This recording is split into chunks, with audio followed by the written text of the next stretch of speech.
Pertama di sini adalah tahapan darah nifas. Yang pertama ada lochia robura.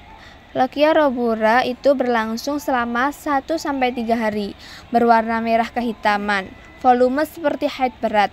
Darah keluar bersamaan dengan sisa jaringan plasenta, lungo, dan meconium. Kemudian di sini ada lochia sanguinolenta. Ini berlangsung selama 3-7 hari. Berwarna merah muda, volume mulai sedikit. Darah keluar bercampur lendir. Kemudian di sini ada lochia serosa.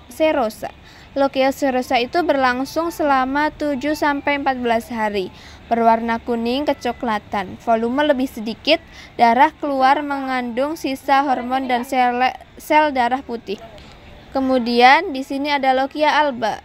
Lochia alba itu berlangsung selama kurang lebih 14 hari, berwarna putih bening, merupakan tahap pemulihan. Cairan mengandung selaput lendir, serviks, dan serabut jaringan yang mati. Kemudian berikutnya adalah nifas. Pada hari pertama, kedua, ketiga, rahim mulai berkontraksi ke ukuran normal. Pada hari keempat, 5, dan 6, pengeluaran cairan merah terang yang terdiri dari darah, sisa plasenta, dan jaringan rahim. Pada hari ke-7, 8, dan 9, rahim mengecil dan fundus berada di bawah pusar. Pengeluaran berubah menjadi warna merah muda. Pada hari pertama, day one, darah nifas berwarna merah terang dan banyak. Rahim mulai berkontraksi untuk mengeluarkan sisa-sisa jaringan. Pada hari kedua, volume darah masih signifikan. Nyeri atau kram perut mungkin terasa akibat kontraksi rahim. Pada hari ketiga, darah mulai berkurang tetapi masih merah. Jika menyusui, kontraksi rahim mungkin terasa lebih kuat. Pada hari keempat, warna darah mulai berubah menjadi lebih gelap. Rasa sakit atau ketidaknyamanan mulai berkurang. Pada hari kelima, volume darah semakin berkurang yang berwarna kecoklatan. Tubuh mulai beradaptasi dengan perut. Kemudian pada hari keenam, darah menjadi lebih ringan atau kecoklat muda jika melahirkan dengan jahitan. Rasa sakit mulai berkurang. Pada hari ke-7, warna darah cenderung menjadi lebih terang atau hampir tidak ada. Tubuh merasa lebih kuat. Pada hari ke-8, hidrasi dan nutrisi yang baik mendukung pemulihan. Aktivitas ringan dapat dilakukan. Pada hari ke-9, volume darah sudah mulai sedikit. Tubuh sudah kembali normal. Di sini adalah proses persalinan atau cervical effacement and dilation. Di sini yang pertama di sini adalah massa tertutup dan belum melebar. Ini ya, belum ada. Kemudian di sini adalah serviks telah terbuka sepenuhnya dan melebar hingga 1 cm. Kemudian di sini serviks melebar hingga 5 cm. Kemudian di sini serviks melebar sepenuhnya 10 cm.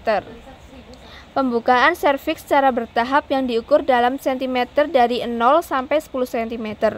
Proses persalinan terjadi pada 4 tahap. Tahap pertama itu pembukaan mulut rahim akibat adanya kontraksi, yaitu pembukaan 1 sampai 10 di mana setiap terjadi selama 2 jam. Kemudian fase kedua itu fase pengeluaran janin untuk terjadi selama 1 jam. Pada tahap ketiga, pengeluaran plasenta yang terjadi selama 6 sampai 25 menit. Kemudian pada tahap keempat itu selama plasenta lahir observase untuk ibu 1 jam. Sama es jeruk. Kemudian berikutnya adalah proses mekanisme kerja prolaktin dan oksitosin ketika menyusui. Di sini bayi dan ibu. Bayinya lapar. Kemudian hisapan bayi merangsang saraf di payudara. Kemudian rangsangan saraf menuju ke hipotalamus. Hipotalamus memberikan sinyal kepada pituitary anterior untuk memberikan sinyal kepada prolaktin. Kemudian merangsang menghasilkan rangsangan sel alveoli di kelenjar susu untuk memproduksi ASI. Dan juga hipotalamus memberikan sinyal ke pituitary posterior untuk memberikan sinyal ke oksigen. Itu untuk menyebabkan kontraksi otot di sekitar alveoli sehingga ASI terdorong keluar melalui kelenjar susu. Kelenjar susu, ini sel otot, ini sel alveoli, dan ini ductulus.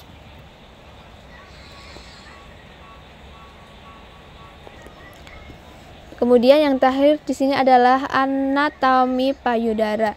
Yang pertama di sini ada dinding toraks, itu melindungi organ-organ vital di dalam rongga dada. Kemudian di sini ada otot dada. Otot dada itu berfungsi menopang dan membantu gerakan. Kemudian di sini ada lobus. Lobus itu berfungsi untuk memproduksi ASI. Kemudian di sini ada puting susu. Puting susu tempat keluarnya ASI. Di sini ada areola. Areola itu melindungi puting, membantu saat menyusui. Kemudian ini saluran susu. Saluran susu itu mengalirkan ASI ke puting. Kemudian di sini ada jaringan adiposa. Jaringan adiposa itu berfungsi memberi bentuk dan bantalan. Kemudian di sini ada kulit. Kulit itu berfungsi melindungi bagian dalam payudara.